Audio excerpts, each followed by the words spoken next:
Enzo.com, Enzo.com, Enzo.com. Thanks for tuning in to episode 22 of the Bobby Pickles podcast. Podcasting from the Thunderbird Resort on Treasure Island in the shitty state of Florida, I'm Bobby Pickles. With me today is Ben Coletti. How's it going? Coletti is the curator of this establishment, I guess. I don't know. What would your role be? Director of Operations. Director of Operations? Correct. What does that really entail? Like, give me the elevator speech. Well, the bottom line is, from the first to the second floor and the third floor on the Gulf, as long as everything's running fine, my job's easy. So you just hang out on the beach all day, basically? Pretty much, yeah. I do a lot of walking. I walk continuously. Like I said, he's the curator of this place, but above all else, he's a social chameleon of sorts. Actually, a friend of mine, Adrian DiMartini's father, once described him as like an insect who just reacts to things. I think that's pretty appropriate. At times a flake, always a drunkard. Today I'm interviewing my best good friend, A. Benjamin Coletti. Hello, I'm Ben Coletti. What's your name? Outstanding. Welcome to the Bobby Pickles podcast. Bobby Pickles podcast.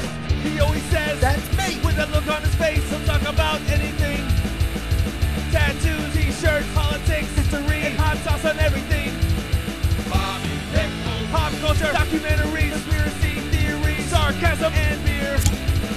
It's a conversation, start listening, cause we're all here. Bobby Pickles podcast. That's me! All right, here we are, man. A couple of born and bred Floridians. We're both raised right here along these redneck beaches at Tampa Bay. I always ask my guests to meet me somewhere that is either iconic or important to them in some way. So, Mr. Ben Coletti, why here? Why are we meeting at the Thunderbird? Well, the Thunderbird has a long history on Treasure Island. It is one of the main access points of the beach. If you're coming down Central Avenue, you're looking at the sign, Thunderbird. First of all, let's tell everybody where the fuck we're from, right? We're from Tampa Bay, right? Tampa Bay. Tampa Bay is a peninsula, a small thumb-like appendage no, on it's the not state a of peninsula. Florida. Pinellas County is a peninsula. It's a peninsula within a peninsula. Correct. But actually, Tampa Bay is a three-city area, right? It's a metropolitan area. It is so-called Comprised the of, Tri-County area, yes. The city of Tampa, Clearwater, and St. Petersburg, respectively, right? Respectively. So, anyway, we were born and raised right here along these beaches in St. Petersburg area. Actually, Coletti, you're from a town of where? Where are you from? Madeira Beach. It's a small drinking town with a fishing problem, I'd say. That's what they say, right? That's what they say. And you are, like, so happy to, like, tell everybody that this is where you're from. Oh, absolutely. I mean, some may call it an armpit, some may call it a hole in the wall. But the bottom line is it's a beautiful beach. There's beautiful people. There's a constant exchange of wonderful tourists here to entertain and display themselves on this wonderful beach. So my parents immigrated here from the state of Connecticut back in the 70s. That's how we ended up in this shitty place. I say shitty place. I miss it here. I live away from this place. I miss it here. Of course. I mean, come on. 365 days of awesome is pretty good. We've got to admit that. See, I wasn't the same way, though. I was raised here, and I kind of like just wanted to get out of it. Well, that's your personality. You and I have a lot of commonalities, but polar opposites on some sorts. Wait, what do you mean? Why? Well, I mean, you're more of a busy city kind of guy, where I'm more of the island time, lay around on the beach, drink beer, and wake up in the sand kind of guy. And that's what you aspire to be, right? Well, you know, like the way I aspire to do podcasts and like fucking make T-shirts and shit like that. Absolutely, yes. You aspire to. I don't want to hurt your feelings, Coletti, but to be a beach bum. Well, you know, and that's it's a little bit of a misnomer, but the bottom line is the underlying terms are there. Yes, I agree.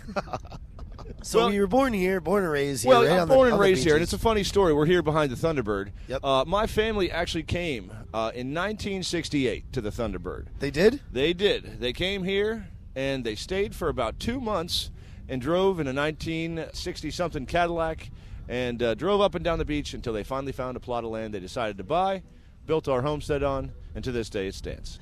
And so that would be the family house, right? Correct. Talk to me about the family house, the one that I knew so well because I've known you since high school, right? Well, it's a very nice piece of land. You were always excellent. You were always the place that they had all the keg parties and stuff when we couldn't even buy beer yet. Ben Coletti, you had him. We went to a small Catholic high school where there's only like 400 kids in the whole school. So I think we were a tighter knit than most people. Absolutely. Anyway, and the bottom line here is that we grew up in what I would say a similar beach bum lifestyle. So in effect, am I really growing up? Is the question I think I should be asking. Yourself? Absolutely. Do you ever ask yourself inner questions? Absolutely. I have full conversations, and sometimes I extrude myself into the third and fourth personality. What do you mean? Well, if I'm having a conversation with myself and it's going good, sometimes the third party jumps in and kind of has to disagree with things, kind of throws a wrench in the plan, I'd say. Just this morning, I was sitting on the toilet, and I was debating on whether or not to ride my bike or walk to work. Well, then this third party chimed in and said, damn it, why don't you get that car fixed? Wait, what's going on with the car? It's a Land Rover. Okay. So just Land Enough Rovers, said. Land Rovers don't hold up? Well, they do, but, it's very problematic. See, one thing leads to another. See, one of the reasons why I just couldn't wait to get out of this place is because Florida is... It's a car-dependent society. We don't have public infrastructure as far as transportation goes. And with that, you have a lot of possibility of getting DUIs. Absolutely. I've had many. You openly admit to this. I openly admit this. It's public record. How many DUIs have you had? On the record, one. It's public record, but on the record, one. What do you For what I would call instances where the arrest was made in the purpose of DUI, where later in court was determined not the case. I just feel like in this state, the circumstance they're in, like the way the sheriff's department is, they kind of prey on people. They know that the only way to get around is a drive. And a lot of people that are out there are driving around drunk, inebriated in some way. Because you wouldn't have a life if you couldn't. On a Friday night after 10 o'clock, 60% of the drivers are drunk. Absolutely. Or I would say at least to the point of intoxication by law. This is one of the reasons why I love living where I do. You never have to worry about that. Isn't that liberating? It is liberating, but a new trending thing here is the electric golf cart vehicles, free beach rides. Really? What is that? Tell me about that. Well, it's a service that'll take you, 2, 4, 6 miles up or down the beach, up into the, a couple miles up towards the city. The bottom line is it's free, and the drivers work for tips. Really? That's it.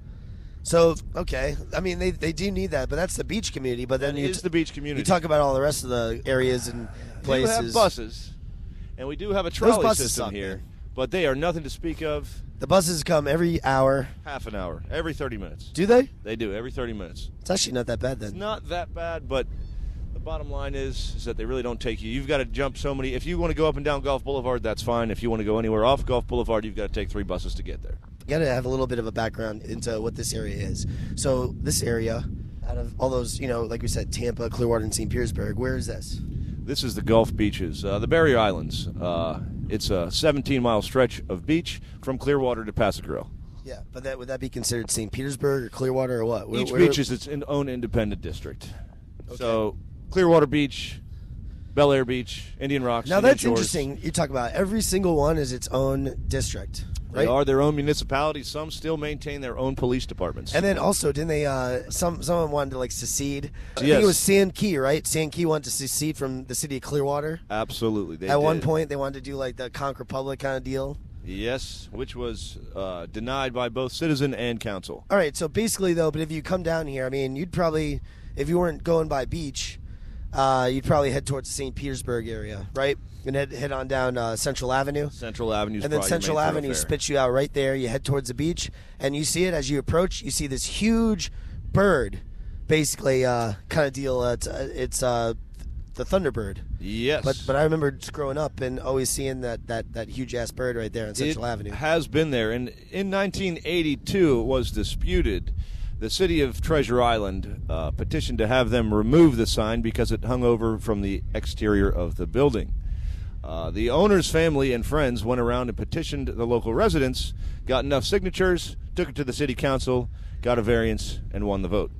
Therefore, the bird still hangs on the side of the building and glows and looks over everybody here on the beach. How'd you end up getting a job over here at the Thunderbird? This is the perfect job for you. Well, I would have to say it was 110% self-manifested. Yeah. I Do you decided, believe in like the universe kind of deal, like kind of the secret, like where you can make shit happen just by picturing it or saying it, or I'm going to give what's this your to philosophy? you very short and simple. We could talk for 10 podcasts of the subject of consciousness and subjectivity of the world, but very simply, whatever your mind is thinking, whatever your general undertones are, is what you're going to see in life. If your friend gets a new car, you see that car everywhere. If you all of a sudden are interested in something, you tend to see that thing everywhere.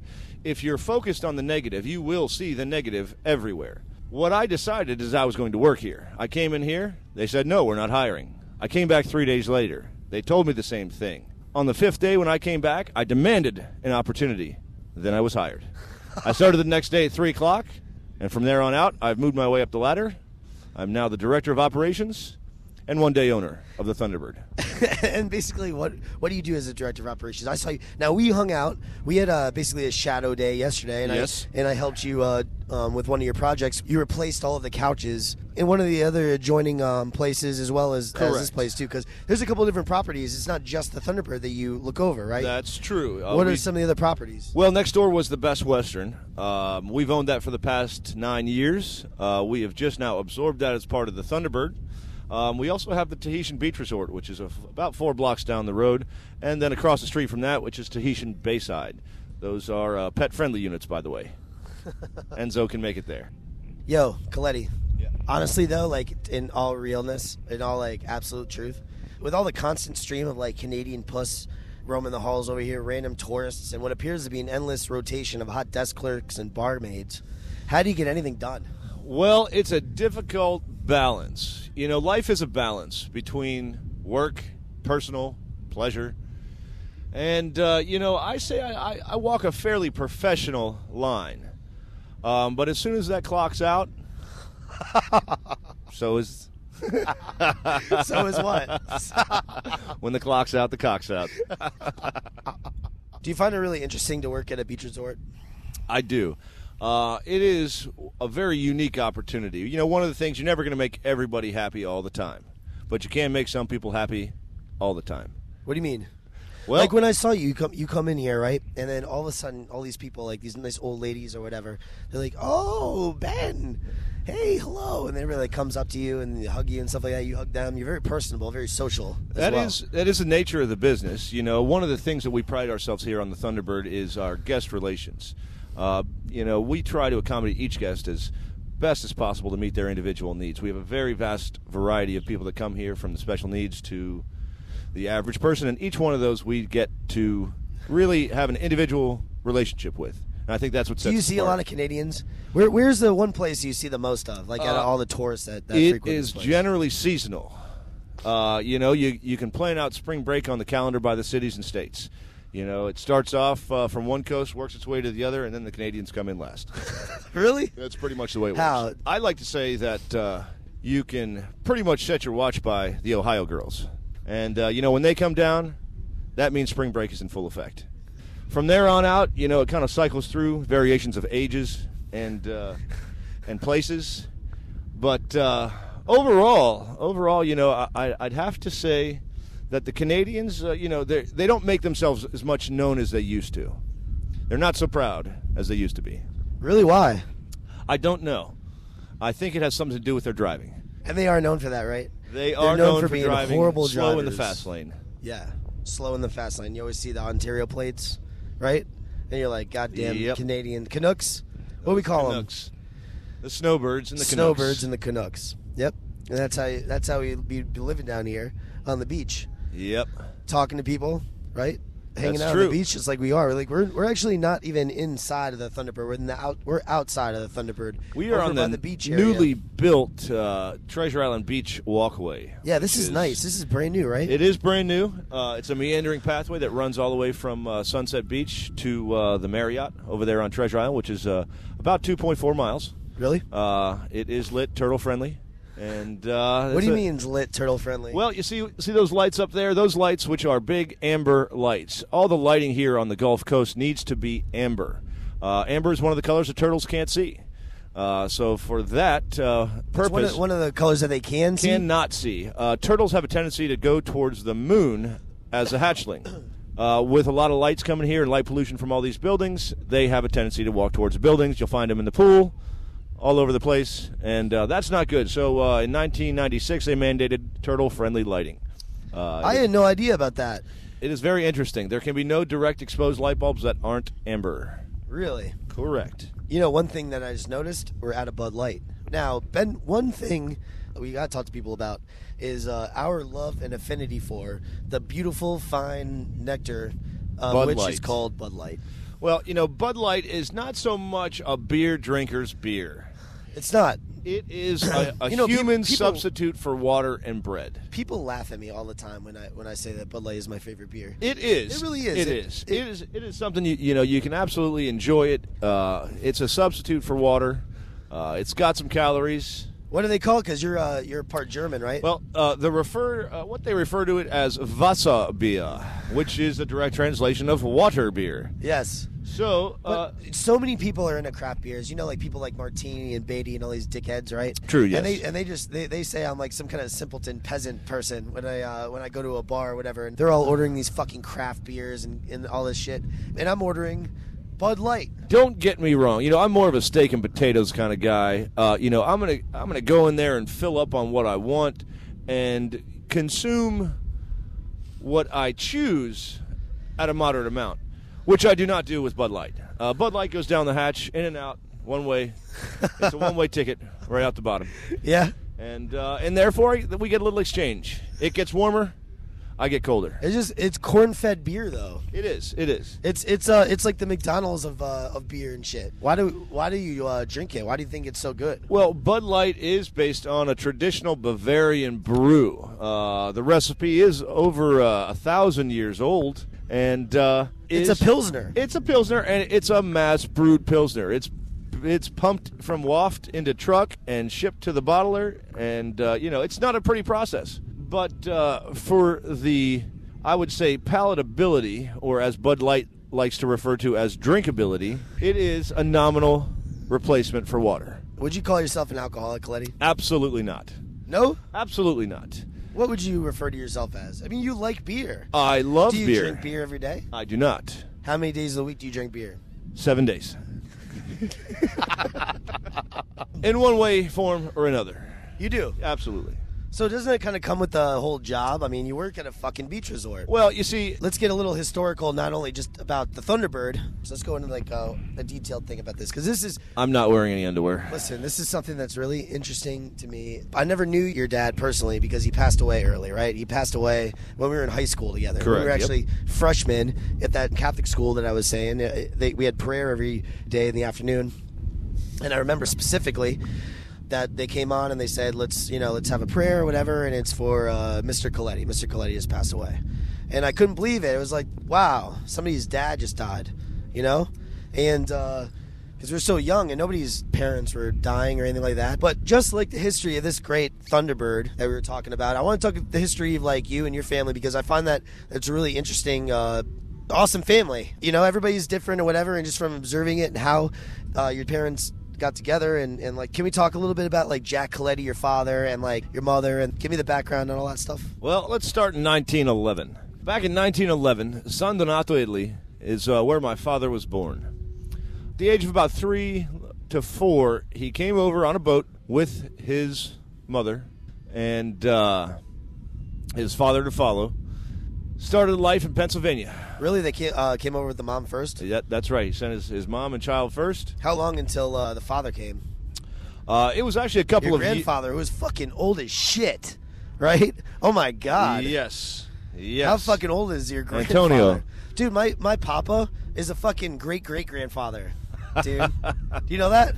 He is. That's crazy. You fucking, your grandfather is mad older than my papa. Well, you got to think. My father was 70 years old when he had me. And Yeah, I'm he was. 33 Hold on today. now. Let's back up. Let's take it from the top. Take it from the top. All right. San Donato, San Donato which to is where Pittsburgh. in Italy, by the way. It's a northeastern community. So this is a northern gentleman. Northern? He's more of the Germanic features. Correct. Blue Yeah. eyes, Blue eyes. blonde yes. hair, Darker hair. darker hair. Darker hair. So he had worked in the steel business for U.S. Steel out in Pittsburgh, Pennsylvania. So he went out to the Pennsylvania. That's where he moved. Yep. Pittsburgh area, out in the sticks, middle of nowhere. Yep. I have a friend who's from that Steel fucking town. area. There's like nothing out there. Right outside of Clairton. Really? Yep. From there, he worked for U.S. Steel for about 6 to 8 years. He had some ideas he'd like to share with the upper management. They shot him down and sent him back to work. What do you mean? Well, he had some ideas that he would like to bring to the table to help productivity. They said, Jack, go back to work, and he had some issues with that. Turns out he talked around to the management and came to the conclusion that he was going to leave U.S. Steel. So they said, Jack, good luck. Get on your way. We'll see you in 6 months when you're selling bananas on the side of the road. He says, okay. It's like, but if I see you in 6 months selling bananas, I'll be selling the best damn bananas you ever tasted. I love that. Well, my dad wasn't a banana salesman. He was in the steel business. Went out, found a company out in Europe. They liked his ideas. He then patented a way using fuel injectors, which were new at the time, injecting canola oil onto the cold press mills. And that doubled the production rate of cold press steel. From there, he traveled around the world. And so wait, now did these steel companies use this patented technology in their steel production? Yes, they started absolutely. Using? And one of the things how much was like the licensing fee for that kind of thing? Well, like did he just live off of that licensing fee? He actually lost a contract with a Holland company who actually stole the patent from him for about $6 million, and that was in late '60s.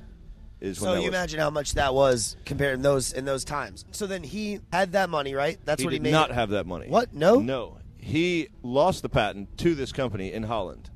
From there, he started a consulting corporation. He didn't want to deal with the big companies and having to fight them constantly in the court. Spent most of his time in court, and that wasn't fun for him. So he started a consulting corporation. He got some guys together, his closest men that he worked with, and started traveling the world, starting up new steel plants. So he would contract out, get a steel plant running, have all his guys staff the place, pull out, go to the next country, and start up another steel plant. Well, in his travels, he was in Germany, and this was 1957. Now, wait a second, though. He hasn't family before this, though, however. He does have a family, yes. He was married at the age of 30, I think, and had 2 daughters. In Pittsburgh? In Pittsburgh, yes. What Yep. was like? Were they just American? The mom. Yes. She was an American. They broke up, and now I have a stepsister, two stepsisters. One who is 7 months older than my mom. Do you ever like hang out with them? We do. We get together fairly often. You do? At least once a year. Really? Absolutely, yes. I didn't know that. Yep. Where? One lives around here. And Really? One lives on the other coast. I had no idea. Yep. Wait, Eileen and Kathy. They live down here? They live in Florida? They live in Florida. How long have they lived in Florida? You never told me about this. Glenn. They've lived here. Eileen moved here about 3-4 years ago, and Kathy's lived here on the East Coast down by Melbourne. Who reached out to who first? We've always communicated. Really? Absolutely, yeah. I didn't realize that. Yep. Okay, so your father, he has a couple daughters, him and his first wife, divorced. He's working in his consulting firm, and he's traveling around the world consulting with different companies. Yes. And he happens to go to Germany, and what happens? Well, yeah, he had gotten an apartment out in the city of Bremen, Germany, which is a port city similar to Tampa Bay. Okay. Bremerhaven, which is... Or New York. Or New York. And that is where Beck's beer is brewed and made. Which is what we're drinking right now. Which is exactly what we're drinking right now. We're drinking a mixture of Bud Light and Beck's beer. Because Beck's is fucking great. Beck's is fucking great. I goddamn love Beck's. I love it too. And there's you know what? Beck's is a great fucking beer. It really is. And that leads me to my next point. What? Well, from a great city of beer comes a great woman. My mother, Eva Coletti. Eva, what was her last name? Jacobs. Jacobs? At the time, yes. So, my father had to furnish one of his apartments. Shows up at a furnishing store. The only person that spoke English there was my mother. She was not my mother at the time. She was 17 years old. Wow. And how old was your father? He was 47 at the time. 30-year difference. Almost to the day. Really? Almost to the day, November. Her birthday is November 8th. His birthday is November 19th. Really? That close. Wow. But 30 years apart. Isn't that kind of weird, though? That is kind of weird. Similar personalities. Were they same? Is that the same astrological sign? No. It's not? I don't believe so. No, it is not. It's very close, It's on the cusp. Anyway. So she was able to translate and get his order placed. From there, what they call love at first sight began. Really? That's it. He knew instantly that was it. She knew the same. They courted for about 3 years. Were married when she was 20. And they courted for 3 years? Yes. That's a long time. It is. Now, what do you mean by courted? Would she stay there in Germany and he would just come back on business here and there? Correct, yes. And, she had a boyfriend at the time who still is the owner of Gouda Bakeries, which is comparable to Panera Bread. It's one of the largest bakeries in Germany, and he's one of the richest men there. Really? But she chose my father because of his personality over this guy's money. Did he have an awesome personality? His personality, my father? Yeah. It was what I would say the best personality I've ever met. Really? And where I get a slice and of my ingenuity. We both get off on personalities, right? Wouldn't you say? Absolutely. I mean, I'm in the personality business. You are. You are as well. The bottom line is you are what you make yourself. And it's only as happy as you are. It's very simple. If you're happy, most people around you are happy. So this guy was always happy? Always happy. Always giving. Would give you the shirt off his back. For example, he went back to his hometown, bought every kid in the town ice cream, marched him up the hill, got them all lunch and everything like that, marched them back down. Just a good, all-around, fun kind of guy. Everybody in the town ice cream. Oh, yeah, absolutely. Every kid in town. Went back, he was like a savior. One of the things, and that brings me back to the personality, the old house out there on Madeira Beach. He would take the commissioner of the city, who basically wrote the laws at that time as to where and where you can't build, got him completely annihilated on whiskey. And from there, was able to get anything he wanted passed, and that is what a good personality will get you. That's one of the things that you always told me, right? I mean, you catch more flies with honey than you do with vinegar. Honey being alcohol. This is what your father is saying. It's like, a social in lubricant. Business kind of deal, you got social lubricant. It's a way to, if you've got an iron stomach, like us Colettis do, you're able to drink somebody under the table fairly easily. Once you have them on the floor, they're pretty much putty in your hands. Was your father, didn't you say he was like a Mason or something like that? He was an international Mason. He was? Not the standard Freemason do-gooders here, but an actual Mason from Italy. Piombino is the city where he was actually initiated, which is the city I will go to also to be initiated. You're going to do it? Absolutely. You'll yes. be initiated? Absolutely. Now, would you ever consider giving me the tap and allowing me to become as well? Absolutely. You would be my recommendation. Really? Absolutely. Thank you. No problem. Because I got to get in somehow. You'll be in. That's right. So, from there on out, they had 6 kids, of which I was the last. And till death did they part. Wow, so he was 50 years old. And she was 20. And she was 20. Correct. 30-year difference. And then they had 6 kids together. 6 kids. And you were the last. The last. He had me when he was 70 years old. That's when he had you? That's when you popped out? I was popped out at 70, and I came out 3 months premature with very strong male features. The doctors gave me a 10% chance to live, but a 100% chance to have fun. All your brothers and sisters. Okay, we'll start at the top. How many of each? We got Olaf, who is the oldest brother. He's in his 50s now. Ioana is my sister. She's the oldest sister. Were they born in Florida? No, Olaf was born in When did they get to Germany. When did your parents come? You said they came. What? They only came here permanently in 79, 80 when I was born. Okay. They had the house here since the 60s, and they had a house over there in Germany. Oh, they didn't. They spent a lot of time in Germany. They did. So Olaf was born in Germany. Olaf was born in Germany. I think Ioana was born in California. Jack was born in Miami. Somebody was born out in Cuba or something like that. In Cuba? Something like that. And my sister was born around here, and so was I. I was born here in St. Pete General, transferred to a nice little egg warmer over there at All Children's Hospital. Okay, and then so they moved here, what, like he semi-retired? Is that basically what happened? He retired when he had me at 70 years old. That's when he retired and started his life as a beach socialist, what I like to call myself the social chameleon, able to get along with the CEO to the plumber. Exactly, and that's the same thing that you did. Now, he passed away, when we were like 14 years old, right? 94, yes. 94. How old was he at that point? He was 84 years old. 84 years old. So he lived a long life? He lived a good life. He lived a good life? Yes, he died of complications on a hip surgery. Really? Yeah, it was years after this. It was a year and a half after the surgery, but it was lingering complications. Did you get to spend a lot of time with him? Do you like? I spent my do you remember entire things childhood like resonating with you and stuff. Things that he said to you. The entire foundation of my being is his words and guidance. He basically taught me the laws of life and how to be a man, how to take care of the people around you, and how to be the best person you could possibly be.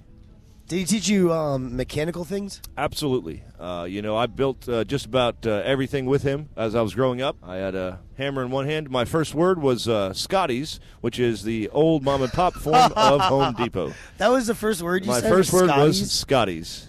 That is crazy, dude. I remember Scotty's. Yep, the big red beard. Before Home Depot. Exactly. Yep, and he taught me to drive at the age of 11. We drove to Scotty's.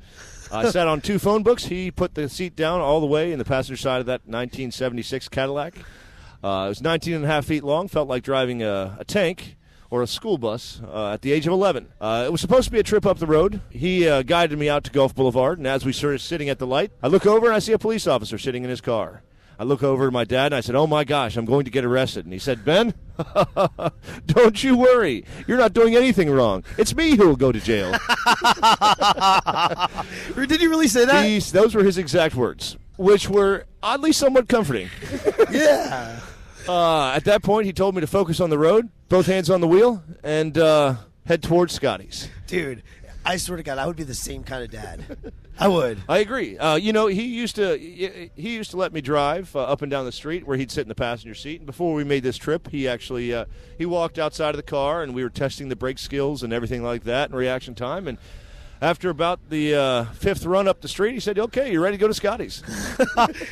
Based on this, the story, I mean, he passed away kind of everybody around him still growing up, still relatively young. Well, yeah. Now, I was do you 14. My sister was 20 at the time out in college at FSU. Would you promote or endorse somebody else waiting till they're 50 years old and then having children like your father did? Absolutely. The insight and worldly views he was able to pass on to me are irreplaceable by any other natural means. I think age and only age brings a certain sense of wisdom that was passed down to me at such a young age, and I think that's why I get my ability to talk to just about everybody and have such a good time doing it. Now, speaking of your talking ability, right? I mean, you are a very good talker. You're a very social person. You've always been. What do you think about politics in your future, maybe? Maybe like, what was this thing about the commissioner of... District 33 1/3. District 33 1/3. What is that? That is the sandbar. It's a small little shoal in Johns Pass where boats congregate. I tend to be there and set up a tent and a grill there on the water and pretty much bring guidance to everybody who patronizes the area.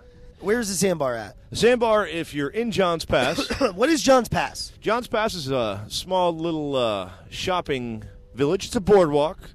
There's a casino boat, fishing trips, jet skis, parasail, all the standard tourist-like stuff. And then if you look out there in the water, all the locals take their boats out there to gather on the sandbar. It's about a quarter mile off of the pass, and it's a great place for tomfoolery. People get naked, people get crazy. They just opened up a new Hooters there. They did. And so out there in the middle, so that pass was created when the hurricane came through, right? That pass was created in 1786. John Levique, who we call a pirate, but was commonly in that time known as a turtle fisherman. He found the pass looking for Blind's Pass, or Pass the Grill, right up here. Just kind of like Columbus. He kind of stumbled into He it. was looking for something else. Put his name on it, and since then it is John's Pass. Right. The hurricane came through, created John's Pass, right? Correct. Madeira Beach was founded in 1929. Dude, look at you with all the fucking dates and everything. You know all the history of this place. I try to keep my fingers on the I pulse. mean, you really love this place. Well, I consider myself somewhat of an idiot savant. Dude, you came from fucking Italian and German roots, right? Yes. And they were very worldly people. They traveled the world. Your father was a fucking jet setter, right? Absolutely. Before the time of he was one of the first people to get a 1,000,000-mile plaque from Pan American. Really? Yes. What? He has a plaque. He was presented by the president of Pan American at the time. It's a big, solid gold coin, and it says the Million Mile Club. Didn't your mom, like, not to get too off track, but she was in, like, Spain and she saw Hemingway? She was at a bullfight, yes, and she insulted him. And She did? She laughed at him, and in German said, "Ha ha ha! Look at the outfit on that funny American." And he turns around in perfect German and says, "Ha ha! Yes, but this funny American also speaks perfect German." And so they laughed, they joked. She had no idea who he was. Later on, to find out after reviewing the pictures and talking to the people around them that was Ernest Hemingway, and he frequents that bullfighting ring very often. And so my whole point is, your parents were these people that come from these worldly places, and they moved here, you know, they moved all over the place, right? They had kids in all these different countries. Africa, Spain, France. But you're born China. here, and I was you born here. fucking I've absorbed the culture, adjusted and absorbed. What I would say is cultureless, honestly. I mean, well, how would you sum up the culture here? Boating culture? I would say it is, right? Like it is Tampa Bay, it's on the boating Gulf. community. I spend probably half the weekends out either on the water or on a boat. You know, it's a very relaxing lifestyle. This you know, is this the an one average place, though, that everybody comes to retire. That's what the whole country comes here. All the people that want to start over in life that fuck up their lives elsewhere.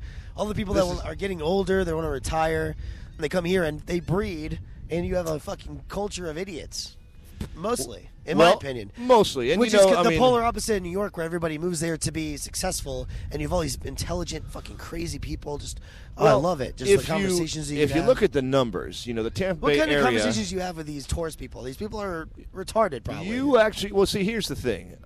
What you'll see is that you get a slew of business people, and you get a very vast perspective of what's going on in the United States in general.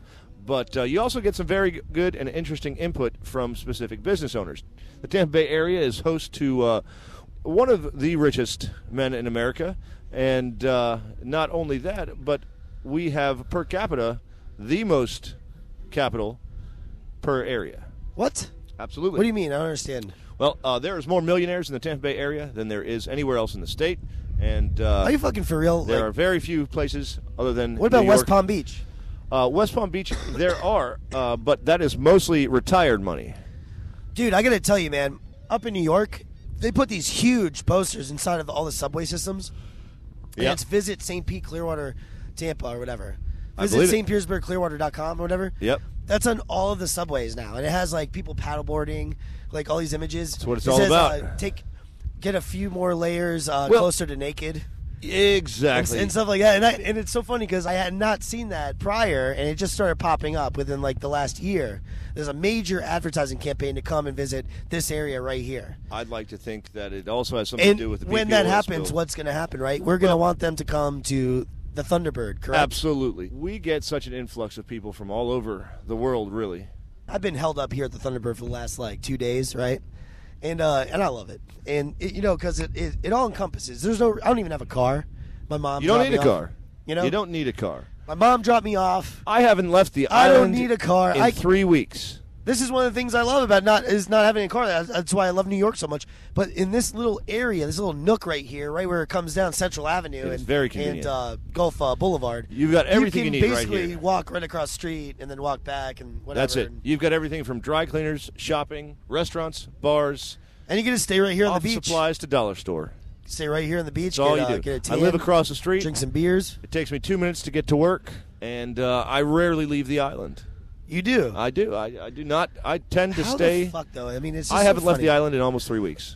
Your dad came here to retire, basically, and you respond. Yes. Well, you got to think. And the you people said, that come I'm here, going to just be they a retired save up person. Also, I'm going to be an for- extension of my father, and I'm going to be retired my entire life. I will continue on his legacy.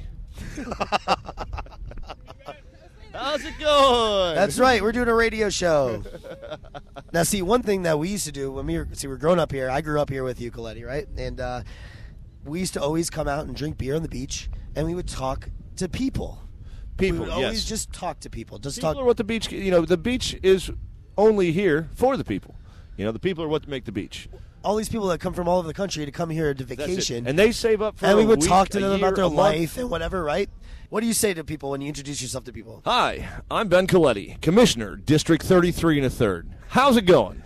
You say that? I say it frequently when intoxicated. But you weren't saying that when I lived down here. It was never about the Commissioner 33 and a third. That thing kind of like took a role of its own. Like It actually, it was nobody's idea. It was just manifested. I don't know where it came from, but it's here. What does that mean, 33 and a third? Well, it's the number of the district. You know, each district has a corresponding number. That district just happens to be 33 and a third. Really? Yes, it's a never-ending number. Wait, which, this is the district right here? That is the sandbar. In Treasure Island? The sandbar, yes. The correct. sandbar. Which is, the district itself is... So this sandbar that's out there in the middle of John's Pass, we didn't totally concrete that, but that is there's a sandbar there basically in the middle of John's Pass. on the line of Treasure Island and Madeira Beach. So it's an unclaimed district. where people go with their boats to party.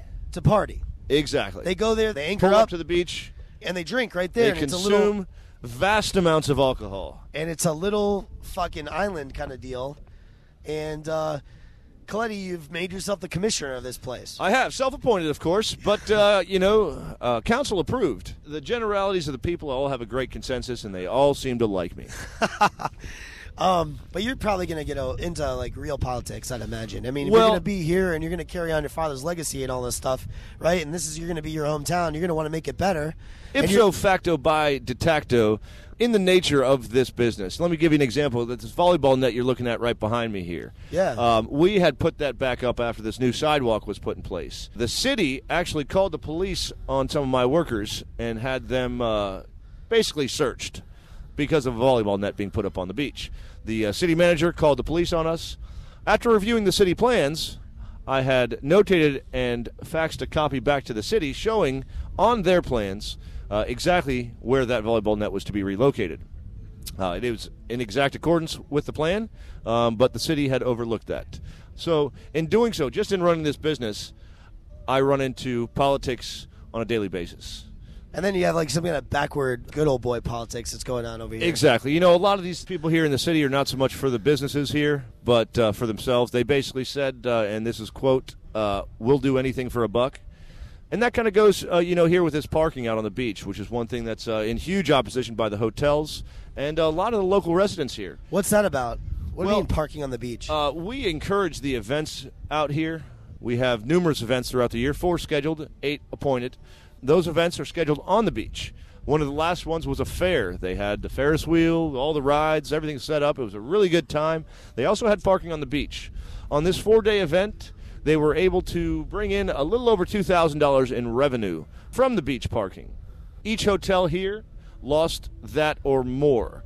The Bill Maher next door in the paper, it shows they've lost almost $20,000 just in that one weekend because of the parking on the beach. We've got adequate parking across the street, and that's one of the things we're trying to encourage. Why would they make people park on the beach? Isn't that the stupidest thing ever? It's an inviting thing for a tourist or a local to go out there and park their car on a beach. They used to do that back out in Daytona Beach back in the day. Exactly, which they still do to a certain extent, but it's being limited. One of the things is that you come out here and you spend $300 on a room for a night, and you're looking over at a parking lot, you're not going to be very happy. No, you wouldn't. So from a hotelier's perspective, it's a bad thing. But from the general economy and the community perspective, to have people park on the beach and to bypass all of our local businesses, to go straight past our new redeveloped downtown district, and just to sit on the beach and then pack up and go home. What we want to encourage is people to walk through all of our districts. We've got the crosswalks. We've got all the strip malls, everything for people. Like I said, I haven't left in 3 weeks.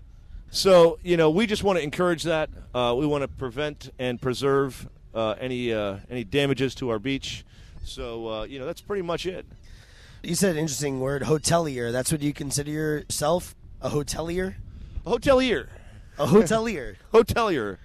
Yes, it's a slang term used in the industry It for is? somebody who is a director or that of a management position. Now, this is somewhat of a family business now, isn't it? Some of your other some siblings have become yes. curators of certain properties and such. My right? oldest brother, Olaf, he is down the beach on St. Pete Beach, and that is the Alden. And my sister is out in good old Las Vegas. She is Vice President of Human Resources at the Palms. She runs the Palms. That's crazy. And she just had a big sting operation go down, and they had to lose about 45 employees due to internal drug use at the clubs. Of course. But she got out of that unscathed. Unscathed. She does not do drugs, for the record. And unlike yourself. Of course, it's a performance art piece. Of course. And all this is in good taste. Would you go out on the line, even as a person who has a potential to get into politics? Would you ever, and I'll go ahead and say it, and you don't have to agree with me if you don't want to, but I wholeheartedly support the legalization of marijuana for recreational use at a federal level. I agree, but I think the decriminalization and medical use needs to be nationally accepted. No.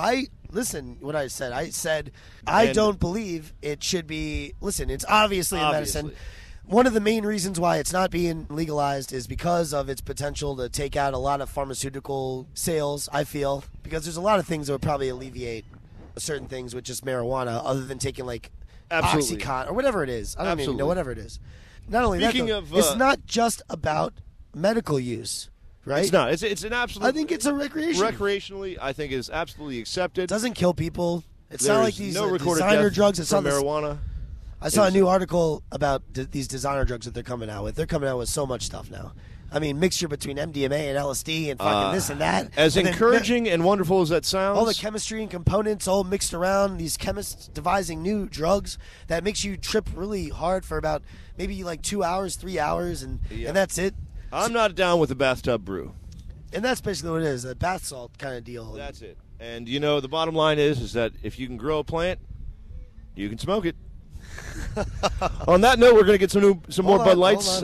We're going to go ahead, and as you'll notice in this series, we will be consuming. Live, too rare to die. We will be drinking. Would you say that's you? I would not say that's me. No? No. I wouldn't say I'm too weird at all. I would say I'm pretty copacetic and quite incorrigible. All right, Coletti. So, you know, one of the things that I've been thinking about here at the Thunderbird is because the guests who stay here, you know, this may be a once-in-a-lifetime experience for them. And, you know, this is my everyday job. And, you know, you come in, you do your job, you go home. But for the people that come and stay here, this may be the only time they ever interact with you. And so I think it's very important to really get a personalized touch with all the guests, because that's what keeps them coming back. You're just like a really social person. You just like talking to people in general. I do.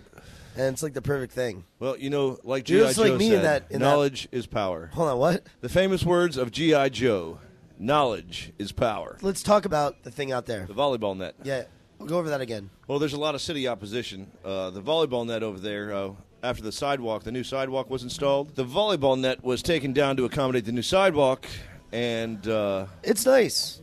It's like a Venice Beach kind of deal, right? That they're trying to go after, right? Nice, and they have it all the way back trail here. And how far does it span? It spans from like Sunset Beach, you said. So that's Caddy's, which is a popular beach bar, all the way to where? Down to about the Marriott Treasure Island. All right, so it spans the beach. And when they put it in here, they took out your volleyball net. Yes. I took it upon myself to install, being that spring break was coming up, we needed a volleyball net. So I took it upon myself to look up the city records, where I found in the plans about 75 feet northwest of the old volleyball net was the location for the new relocated volleyball net. I proceeded to install the volleyball net. While hiding in the bushes was the city manager. As soon as the first pole was sank into the ground, he immediately approached us and asked us to stop. He got on the phone and dialed the number, which I assumed to be the office of the city. We stopped. Everything was halted. I had one guy out there with the materials. And 15 minutes later, the police show up and basically ran his name in 3 states, questioned him, did all but search him. That was the contractor you hired to do it? No, that was one of my employees.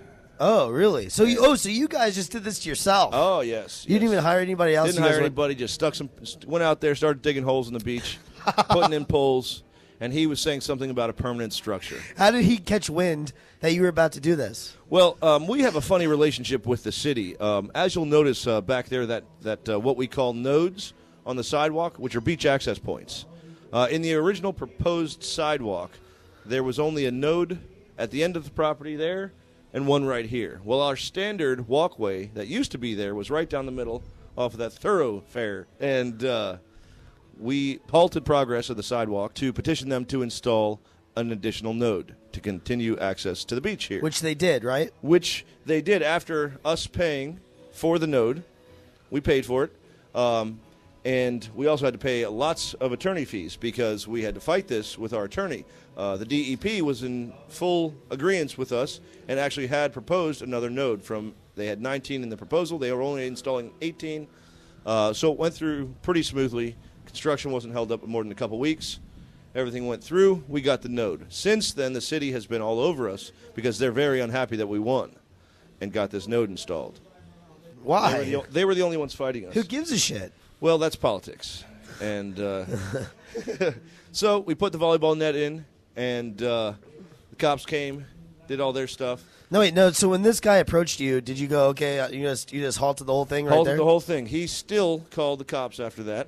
They came, did the whole thing, and interrogated one of my employees. After that, I cross-referenced the city codes. It's actually page 5, section L2.06. Is that correct? That is absolutely correct. And that shows the relocated volleyball net, 75 feet west-northwest of the original one. I notated this in an email with a copy, both GIF and bitmap format, sent 2 separate emails, to the city manager with bright arrows, one red, one blue, notating the exact location of the old and the new. He then, afterwards, sent the city code inspector out here to talk to me about the volleyball net, which I, again, showed him a copy of the letter, which clearly shows the new and relocated volleyball net. Since then, there have been no problems, but they are calling us, they now have required us to install a pad out there for the trash cans. They're really all over us, let's put it that way. They're not very happy with us. So basically, instead of doing what you're supposed to do and go out and petition these little city councils members or whatever before getting permission, you actually just went and you did it yourself. First. You did it backwards. First. I did it, well, Rob, it's easier to ask for forgiveness than it is permission. And, in the end, the proof was in the paper. So now, after going through that situation, did that teach you anything?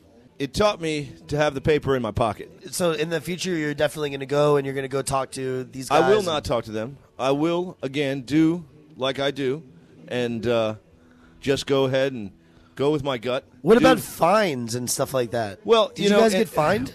We did not, and we won't. Because wouldn't the owner of this establishment, the guy that you work for, wouldn't he get irritated and upset with you if you made some kind of decision and it cost him a nice, healthy, I'm sure it would. But that I would not allow.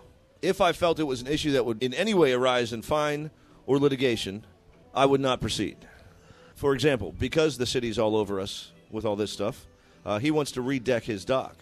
We are definitely pulling a permit for that because they will be all over us. Yeah, no shit, man. They're always on people. Like, if you're going to redo your bottom floor or something like that, you can't have it by the water. It can't be finished. You can no longer live on your first floor if you renovate more than 50% of your property. Right. When my parents renovated theirs, we had to seal up all the windows, everything like that, and do all the work. Yep, and then you basically come through after you get your certificate of occupancy and make it a game room. That's right. It's pretty much the way man caves are created now. Hell yeah. I wish Fat Enzo was here. Those 2 guys right there, those are some of the local beach homeless. They are? Yep, they carry their suitcases. That dog is Roxy. His name is Dan. Are you serious? Why do they carry their suitcases? Because you don't have a home to keep it in, Rob. Those are, and this ties back into the beach bum lifestyle. That is a 100% beach bum. He's got a 2-inch shark's tooth around his neck. The dog never leaves his side. And he carries all his belongings in a bag behind him. Wow. They have to live somewhere. He actually was camping out in Jimmy's room over there at the Tahitian Bayside. Dave, the same guy who got interrogated by the police for the volleyball net, went over there and kicked him out of there. He said, "You got 15 minutes to leave." The guy started talking smack. About 2 minutes later, he's like, "You got 10 minutes." The guy talked back again. 30 seconds later, he said, "Now you got 5." The guy grumbled and mumbled, and him and his dog and his suitcase went out the door. What do you mean? He was in that little... yesterday when we were working together. The tower at the Thunderbird.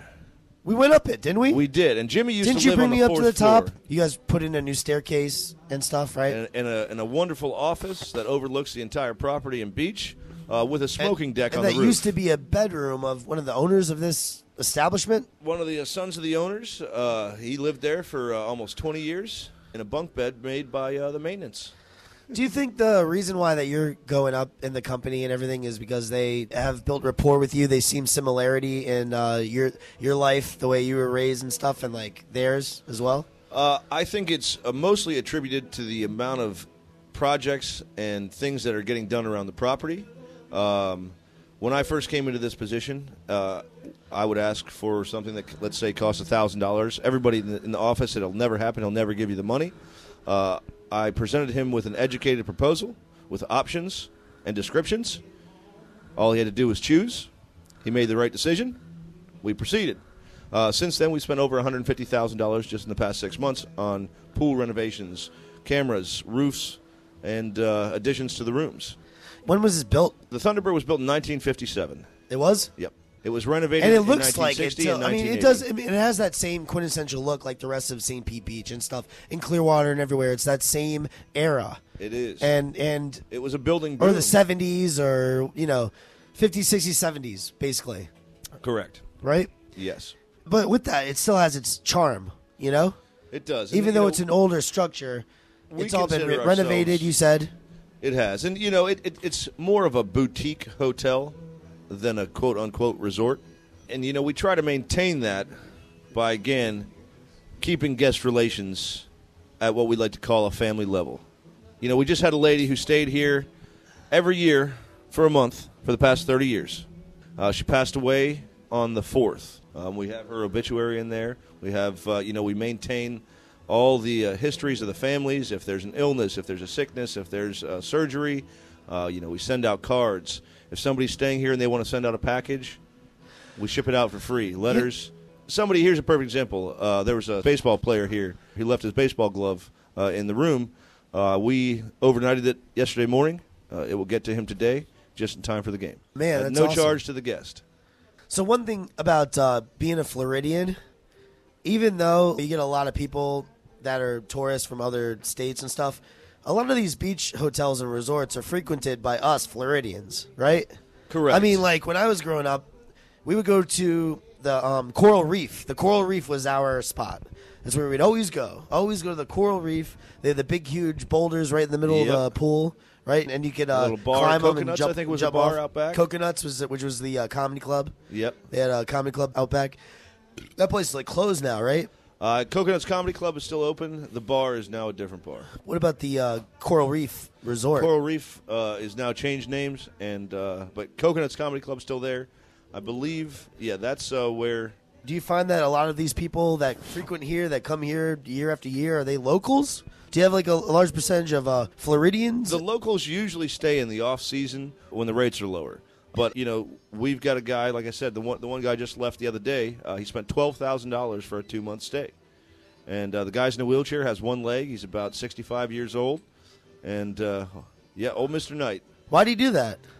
Because he loves it here. Because we talk to him every day. We joke around. He has a good time.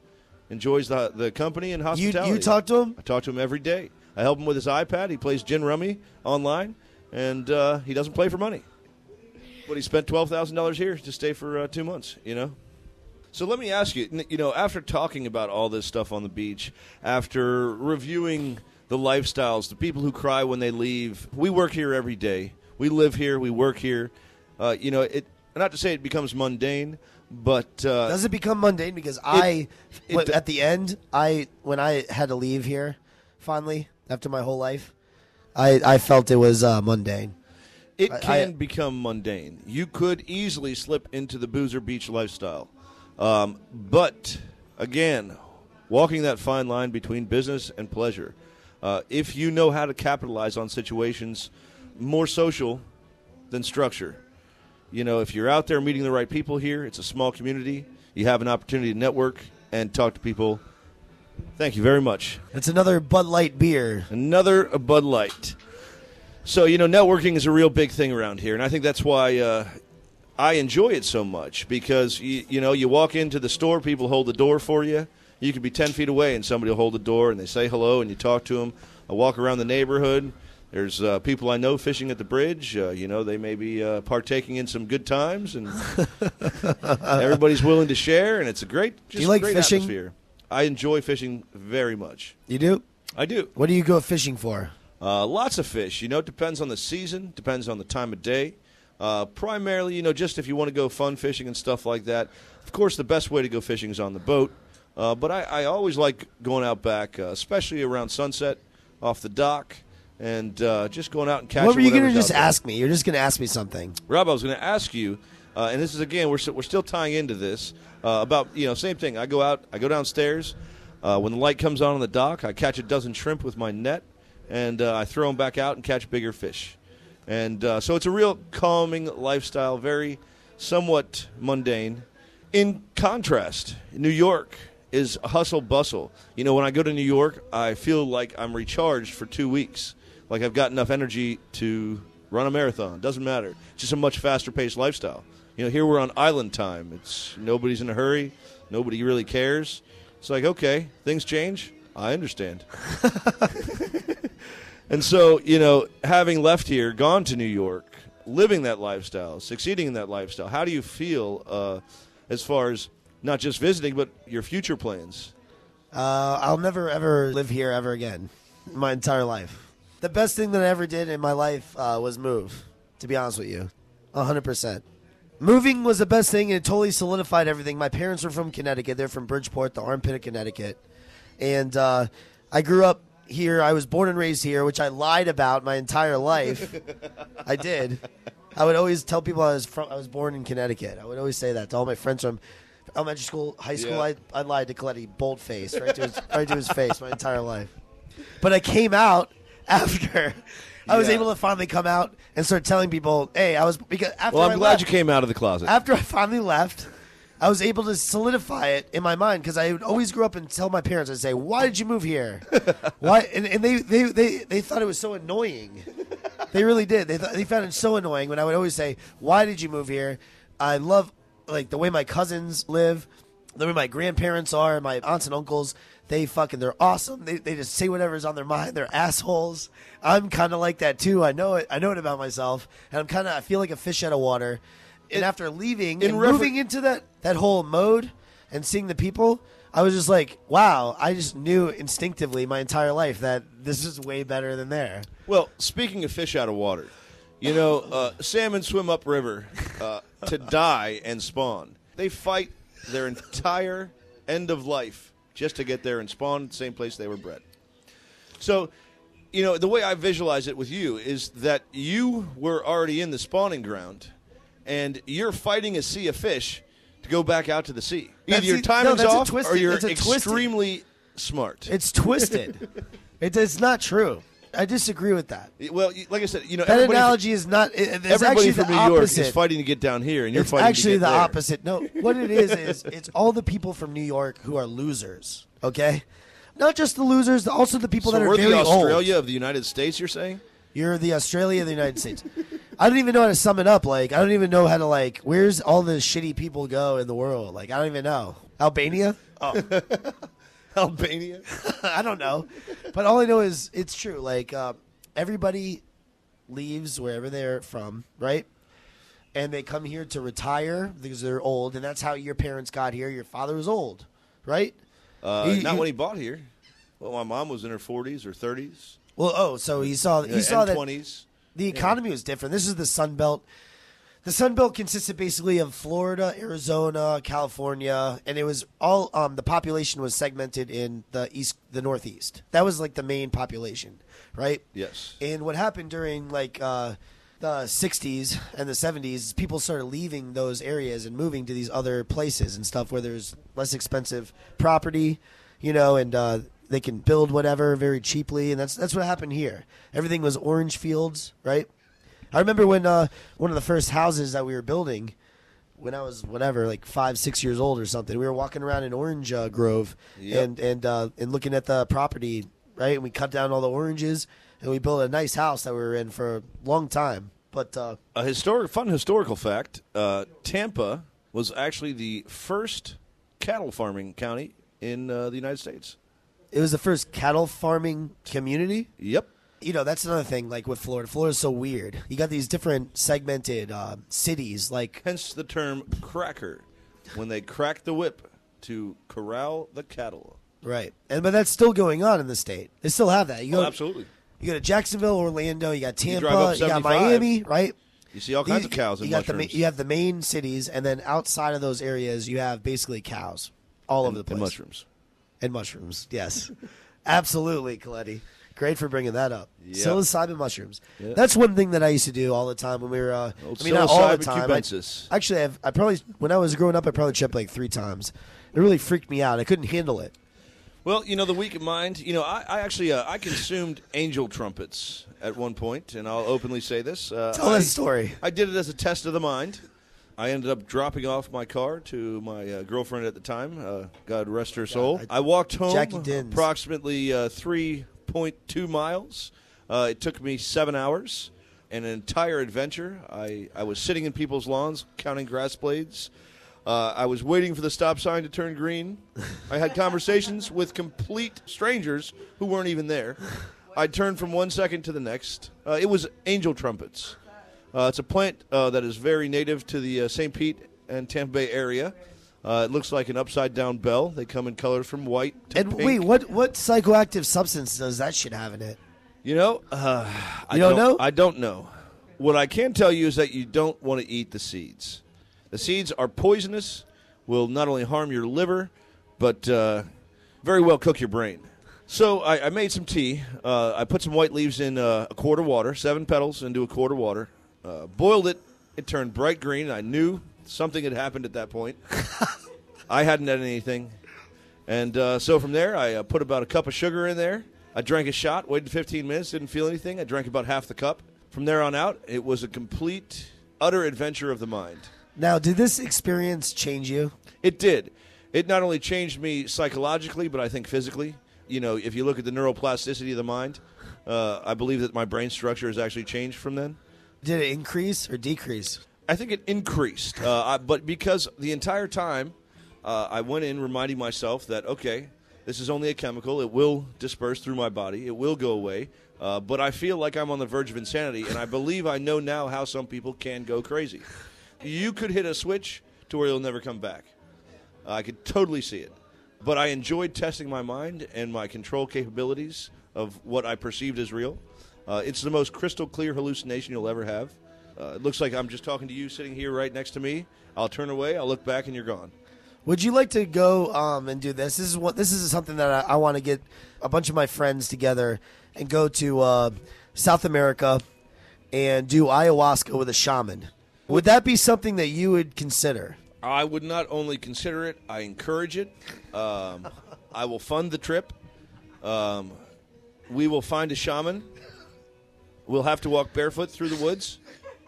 And would you yourself consider, if you had a good experience on ayahuasca, where it's actually the mirror, it shows you your life? They say one trip on ayahuasca is better than 20 years of psychotherapy. Would you consider becoming a shaman yourself? Could you come here to become a politician in this area, take over the Thunderbird, become a politician, a local politician, get this place the way it is, and become somewhat of a shamanistic yourself? Well, I do consider myself somewhat as a life coach. I help everybody I can in every way I can. And in relation to the Thunderbird and being a shaman, it's an interesting story because the owner of the Thunderbird actually has the shrunken head of Icky Woo Woo. What's that? The Ayahuasca Indians have a tradition that when the oldest member of the tribe dies, they take a substance similar to ayahuasca and travel out into the woods. They go on a head-hunting mission to find the person who harbors the evil spirit that took down their elder. They find that person, they cut their head off, and they believe the only way to remove the evil spirit is by stomping on the head. So they have this ritual where they're painted up, tripping out on drugs, stomping on somebody's head after they cut it off. These are on the Amazon River. The head of Icky Woo Woo is one of the best preserved heads in circulation now, or whatever you want to call it. It was presented at the 1932 World's Fair for Ripley's Believe It or Not. It now resides in the safe at the owner's house. So they find the person who harbors the evil. They believe you have to transfer the soul into either another person or an object so the soul doesn't haunt the tribe. You know, Indians are fucking nuts, right? Everybody says this shit about Columbus. Columbus is a dickhead. I think that's messed up that people talk shit about Columbus. I think Columbus is a great guy. He was a man of his time. Columbus was an opportunist, and a great one at that. He didn't directly kill the Indians. His germs did. So, yes, he enslaved them. Yes, he had sex with them. All these wonderful things you talk about. But the point of the matter is, but Indians are fucking have crazy. Lived for thousands of years with the same stories and traditions passed down through generation. They may be closer to the answer of what you call so-called enlightenment than we may ever be. Because the more distraction you have in your life, ergo city, traffic, work, whatever you want to call it, the less you are focused on your inner self and able to take time to reflect. So here, as we're sitting here, I'm in a reclined position overlooking the water and sunset and beach, listening to wonderful music. And I respect this lifestyle because it gives me time to reflect and take time to just think about my actions, my presence, and my awareness of my surroundings. Isn't that a point of a vacation, though? Other people, they don't have to come and live in this place forever. They can come take time out. You know, they can relax, they can meditate, kind of, whatever, and then they can get back to their senses kind of deal, and then, you know. Exactly. That's the whole point of a vacation. But getting back to the shaman thing, I feel like that's why we should all get a bunch of people together, go down to South America, and, you know, all these people, like yesterday we were hanging out with all these people from our past, get a whole pilgrimage of... I disagree. Why? I disagree. You know, it's one thing to contain 15 people in a room, but when you put everybody on a completely psychotropic experience in the middle of the jungle, trying to maintain cohesiveness and togetherness would be absolute chaos. But it would make one hell of a podcast. That it would. We're going to have to pad the walls and box them in. Yeah. Because but no, honestly, most people don't have the mental wherewithal to even remotely come close to doing something like that. Have you ever watched any of these documentaries about ayahuasca and stuff? All the time. It's crazy, man. Like, there's this one about this stockbroker, made millions of dollars. Bro, he just, like, went down there, changed his whole life up. Like, so, you know, there's a cancer patient. Here is quantum physics in a nutshell. Everything is energy. Matter and energy are equivalent. E equals mc squared. Basic as it gets. So, if our thoughts are energy, and our physical world is energy, can't our thoughts interact with our physical world? You lost me. This wood here, if you burn it, it releases energy in the form of heat.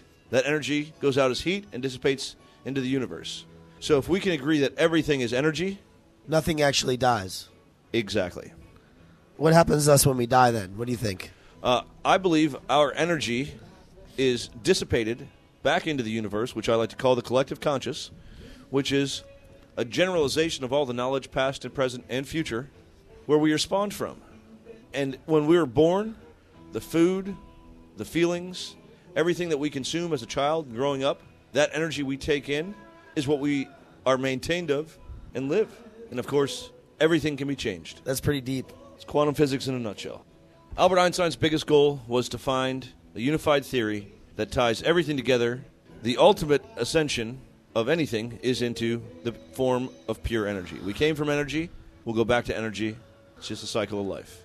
If you go into a trance-like state induced by drugs or other means, you're able to tap into this lower energy form that you're usually overpowered with your conscious mind. So you remove your conscious mind, you allow your subconscious to pick up the feelings, thoughts, and waves of this general unified consciousness that everybody goes to and comes from, and that, my friend, is where you find yourself. And it kind of resets yourself, too. Exactly. You are able to find the answers. They said heroin addicts out there, honestly, like that are addicted to opiates. And they go out there and they trip on ayahuasca, and they come back and they're off of it. That's the beauty of neuroplasticity. When you think something, when you feel something, when you remember something, it's not just an electro connection. It's a physical connection in your brain that changes and moves. They're like little legs. You know, the synapses will actually move to create a new connection. And that's why they say, you know, nerves that fire together wire together. The same thing you think. If you're looking for negative, if you're looking for positive, you'll find it because that's the way your brain is wired. Do you think I know intuitively how to do this? Do I kind of live by this, would you say? I would say you are the most open book person I've ever met. You're very direct in your conversations. You're very reflective in your thought and methodical in your being. Thank you. It's just a clear observation. You really have to have this this insight, though. I feel like those people that are awake, right? You wouldn't go to the middle of the Amazon to eat a root if you didn't already know. Yeah, you're right. So you have to get there kind of by yourself also. Exactly. That's why you can't bring a group. You can't force somebody into the realization. You can encourage it, but you can't take them. It has to be a step made on their own. But if you organized a pilgrimage, maybe a yearly one, and you allowed an open invitation to many of these people, right? Exactly. And then maybe at some point they go, hey, listen, Rob, Ben, whatever, I want to go down on the Hank Morgan experience. Exactly. Right? Exactly. The Hank Morgan Foundation offers the Hank Morgan experience. The Hank Morgan Foundation is a foundation created by Coletti and myself. Years ago, we founded it. And it's for the sole purpose of enlightening people. Now, explain to me, Rob, the foundation of Hank Morgan. Who is this Hank Morgan you talk about? Hank Morgan was a fictional character in Mark Twain's book, A Connecticut Yankee in King Arthur's Court. And what he did was he went back in time and used his Yankee ingenuity to basically outwit all of the people in the Middle Ages and stuff like that. He talked the over-exaggerated the advertising. Yep, he talked all the knights into using their armor for advertising and stuff like that. He was smarter than the average bear. Oh well, now do you think? And I feel like going and having that experience will open you up to where you can get to the point where your thoughts are there. You know you're in the mode. You know that you can do anything you want to do in life. You just have to actually do it. Everybody's the same. Everybody's equal. You can do anything you want. You can be a beach bum taking care of a beach resort for your entire life, hitting on Canadian chicks coming down on spring break, if that's what your heart desires. Or you can go to New York and try to become a professional podcaster, T-shirt peddler. You know, that's one thing I asked my father. I said, if you can tell me one thing from the International Masons, what would it be? He Really? said, son, I'll tell you, as honestly as I stand here, you can be and do anything you set your mind to. And that sounds kind of broad as a child, but in life, recalling and thinking about that, how true that's become, and how evident and obvious it is. But why do the majority of people not know that? If they hear it, they just think it's a cliche. They don't know that that's the truth in life. They can't get out of their fucking mode that they're in. They have kids early in life. They settle for a job they hate. They end up with a partner they don't like. And their lives are mediocre. And well, on average, it's a commitment issue. And on average, for every year of negative behavior or unconducive to your current path behavior, it takes about a month to change that, of serious psychological meditation and evaluation. So the time involved to make such a change needs to be almost coached. And that's why, like I said, I offer my services as a life coach. Where can people reach out to you if they want to talk to you about, honestly, listen, this is no bullshit, okay? I grew up with this asshole. And I say asshole. When I say asshole, what do I say? What do I really mean by that? I would hope that means a true friend, somebody I can say anything to, who won't take offense, and who is open all-around good person. Constructive criticism. Yes. And I'm a person who has a lot of problems. I could probably benefit from going and talking to a psychotherapist or a psychiatrist or something like that. But I find that I get a lot of that same kind of deal from just talking to you and having a couple beers. Well, and that's the thing. Given the right questions, anybody will find their true path. And I think I'd like to ask the right questions. Go ahead and take that. On that note, he's getting a call. Where are you at? You should come to 314. Okay. All right, thanks. Okay, that's fine. All right. Okay, bye. Oh, shit. When I filled out the paper for the food earlier, I put 14, not 314. That's fine. Put my name, though, Robert Picarillo. That's fine. It's on the house for you, Mr. Picarillo. Really? Absolutely. When Robert Picarillo why don't you comes to the Thunderbird. You don't like Bobby Pickles? I really don't. It's it sounds not just slangish, but immature. What? I prefer the Picarillo show. The Picarillo show is something I'd be interested in. Whether this changes the format You can't or the detail, You can't market that. I don't think so. feel. I think Bobby Pickles is good. I think you underestimate your last name and its ringiness. Yeah. I absolutely do. You know, I say my name, Ben Coletti. Hi, I'm Ben Coletti. What's your name? I love that, by the way. And it works. You know, I use that all the time. I meet more when I people introduce that way. myself to people, this is what I say. I say, hello. And I swear to God, I'm doing an imitation. I'm actively doing an imitation of my friend Ben Coletti, who I grew up with. But this is like something that you would learn probably if you did take up his services and stuff. Well, and it's not just... Hello, I'm Bobby Pickles. What's Hi, your name? I'm Rob Picarillo. Much better. So, tell me about the outstanding thing, how that came into it, because that's interesting. Historically, military speak, not that I have any affiliation with the military, but outstanding is, the best you could possibly be.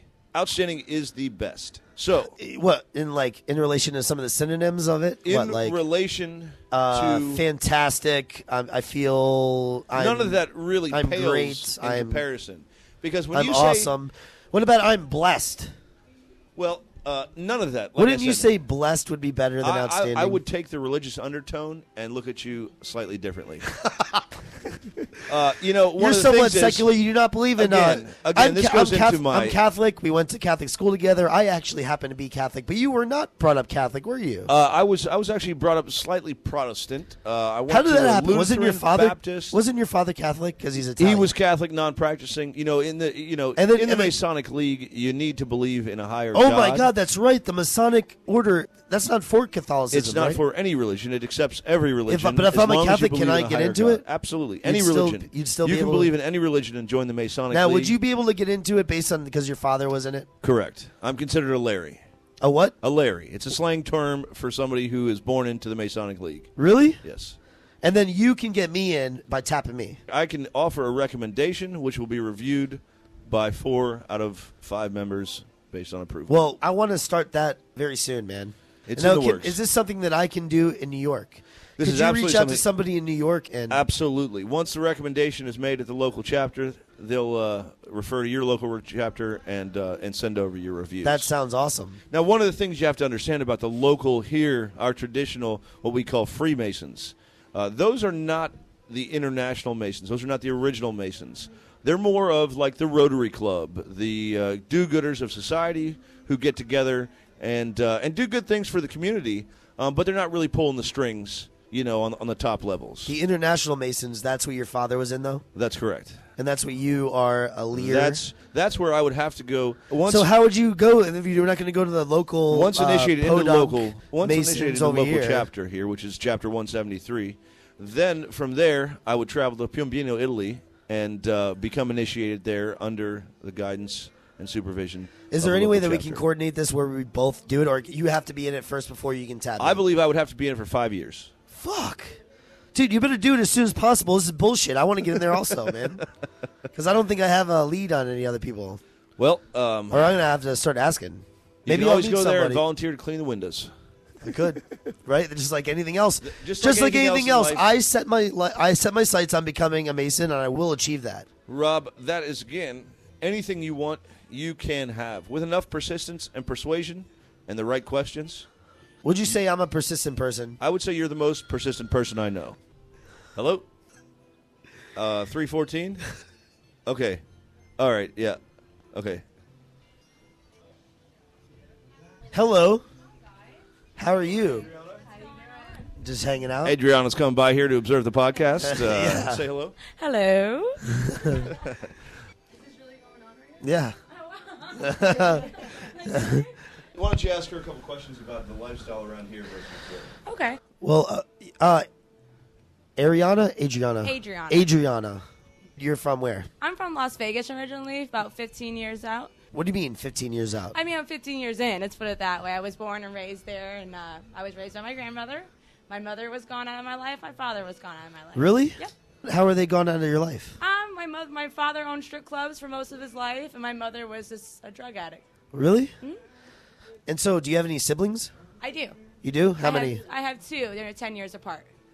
Where do they live? Do they live in... I have one in St. Pete and one in Detroit. Who decided to move out here? Your grandmother?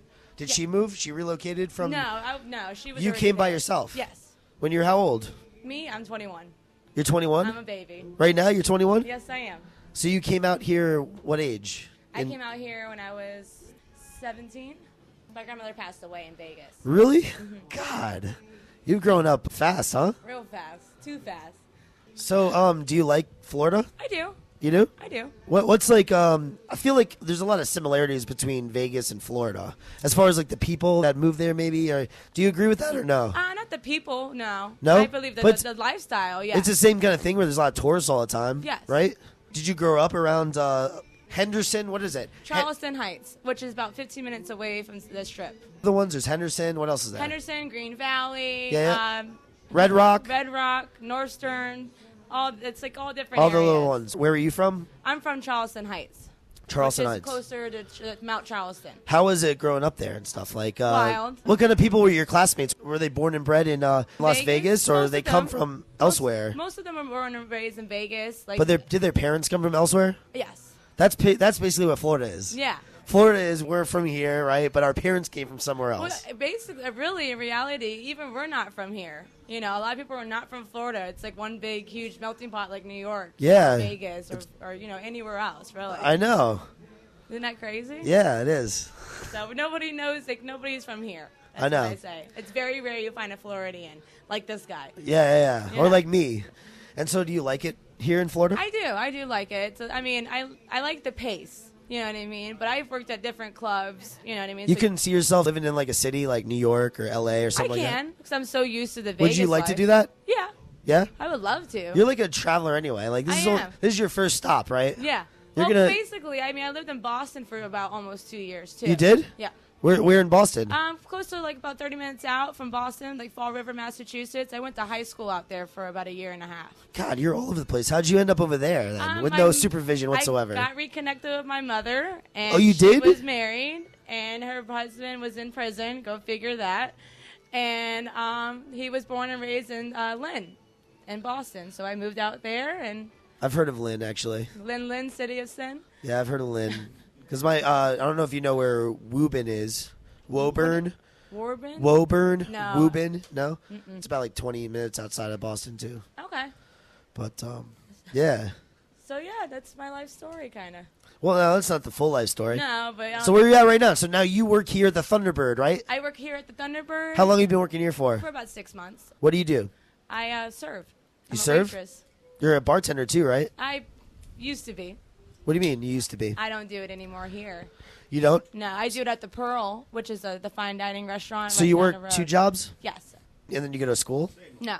No? I don't go Fuck to school. I worked since I I was say 16. fuck school. However, I do have a college degree. I do say fuck school. Right. I think that you should just go after what you want to do in life. That's it. College is not the learning institution it used to be. Yeah, it's not. It's really not. How do you like working here and stuff? I do. at I the like it. Thunderbird? I like it because I've met great people along the way. You know what I mean? What's your favorite thing about working at a beach resort? I built the beach first off.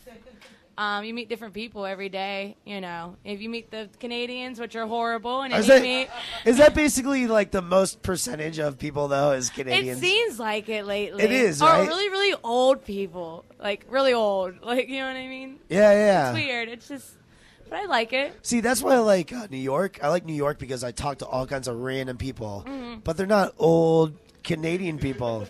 You know, they're like fucking bigwigs They and shit like actually are that. doing something. They're like doing with their something in their lives. lives, They're which not is the just- opposite. They're not Total collecting opposite. unemployment or Yeah, no. what do you call it, No. disability or whatever. you know? No, they're not. Yeah. And that I get off on because everybody's so intelligent and crazy. Right. That's fucking awesome. What They- do you do? I develop apps. Really? Right. Fuck yeah. You know? Whatever. I'm an attorney. Really? I'm a doctor. Really? You know? Right. It's fucking awesome. I'm a producer. yeah. Producer. DJ, whatever. anything. Everything. Oh my God. Advertising, like anything. I'm you a know. ballerina dancer. Ballerina. You know I what met them. mean? I swear Isn't to that God. crazy? I swear to God. Absolutely. I met a ballerina for the New York Ballet Company. Absolutely. 100%. Nice. She wanted me to do screen printing on her tights. She wanted to come out with a new weird thing. So we were trying to experiment with running the tights through the oven because in screen printing, you put the paint on and then you had to put it through the oven to dry.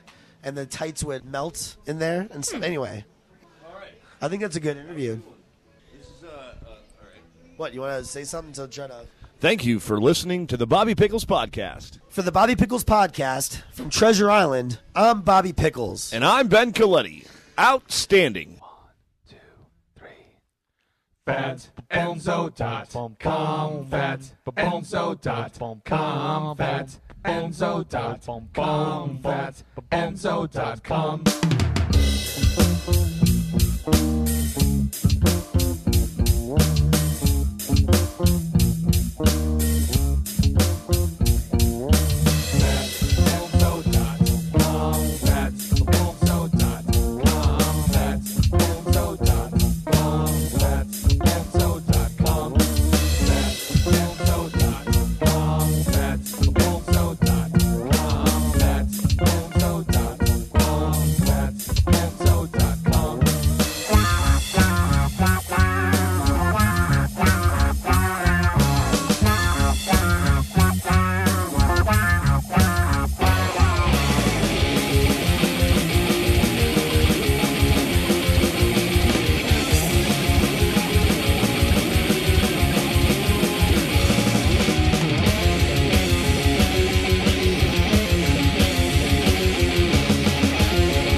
FatEnzo.com.